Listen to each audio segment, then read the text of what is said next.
Ох, Рали, толкова ми е интересно по биология. Много, много ми се иска, като завършим 12-ти клас, да станем учителки по биология. И на мен, но не само по биология, по химия, по география. Много ми се отдават тези дисциплини. А дали няма да е яко да преподаваме заедно? Ще е страхотно. Да, ето, измислихме си план след 12-ти Еми клас. супер, ето.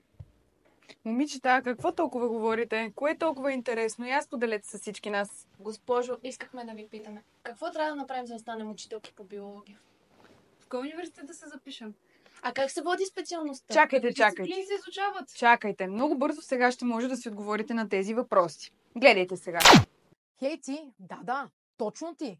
Мислил ли си какво ще прави с живота си след като завършиш своето средно образование? Ако все още не си решил каква ще е твоята бъдеща професионална реализация, аз съм тук, за да ти дам няколко съвета. Някога представил ли си да бъдеш учител?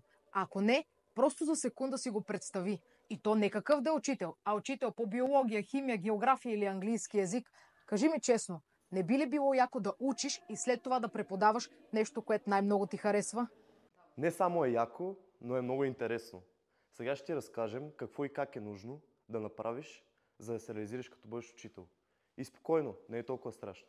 Софийският университет Свети Климент Охридски ти дава необятни възможности и най-доброто образование, за да се реализираш като бъдеш учител по биология, а и не само. За тази цел биологическия факултет е идеалното място.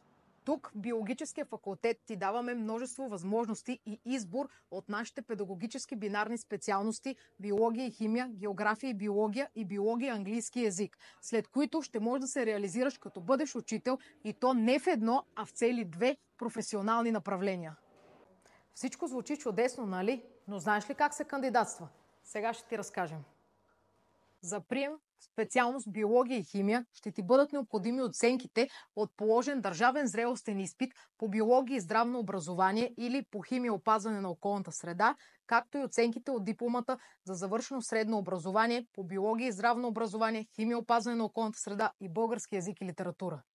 За кандидатстване в специалност география и биология ще трябва следните оценки от държавен зрелостен изпит по биология и здравно образование или по география и икономика.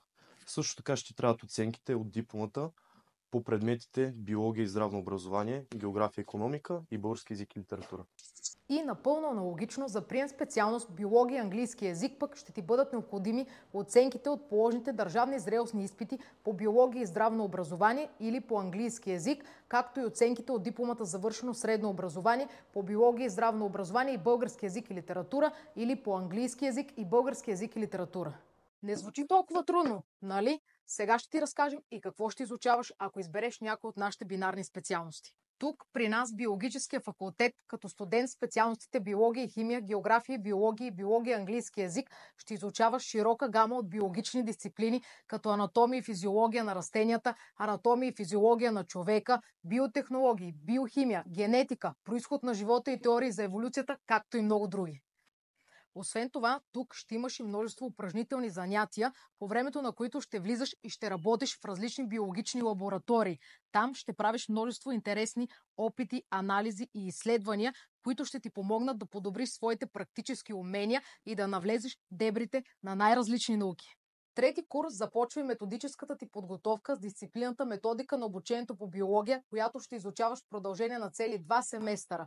След което през 4-ти курс ще изучаваш дисциплините компетентностен подход и методи за диагностика в средното образование, благодарение на които ще се научиш как да оценяваш учениците, как да правиш тестове и най-важното, как да изграждаш междупредметни връзки, които ще ти помогнат да направиш цялостния процес още по-интересен. Освен това, ще изучаваш и методичната дисциплина, методика и техника на училищния експеримент по биология, която пък ще ти даде възможност да се научиш как да планираш и провеждаш биологични експерименти с твоите ученици в училище. Освен за желязната ти теоретична подготовка, сме се погрижили да трупаш и практически опит.